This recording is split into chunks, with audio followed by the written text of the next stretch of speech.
From the matrix equation AB is equal to C, where A, B, C are square matrix of same order, we can conclude B is equal to C when A is a singular matrix, A is a non-singular matrix, sorry, A is a singular matrix, A is a skew symmetric matrix, A is a symmetric matrix. अब हमें पता होना चाहिए singular matrix क्या होता है और non singular matrix क्या होता है, सिमेट्रिक मैट्रिक्स क्या होता है और सिमेट्रिक मैट्रिक्स क्या होता है। नॉन सिंगुलर मैट्रिक्स एक ऐसी मैट्रिक्स होती है जिसका डिटरमिनेंट जो है वो नॉन जीरो के बराबर होगा।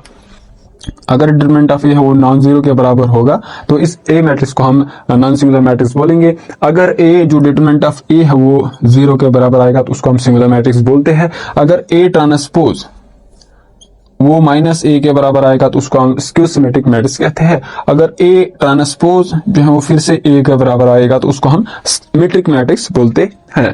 अब यहाँ पर हमें ये चीजें पता होनी चाहिए तभी हम इस क्वेश्चन को सॉल्व कर सकते हैं। तो ए बी जो है वो बी ए सी के बराबर है। देखिए ए बी गिवन क्या है वो ए सी के बराबर है। अब बी जो है वो सी के बराबर हम इसको कब ला सकते हैं, जब मैं इसको प्री ऑपरेट करूंगा ए इनवर्स से।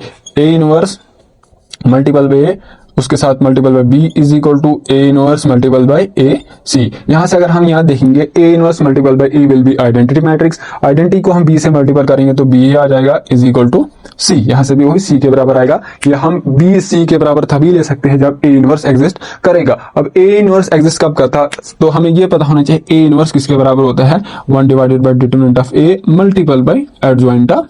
यहाँ पर अगर ये वाली चीज डिटरमिनेंट जो है वो जीरो के बराबर आएगा तो इनवर्स एग्जिस्ट नहीं करेगा। अब ये कब जीरो के बराबर नहीं होता है, जब जो मैट्रिक्स है वो नॉन सिंगुलर होगी।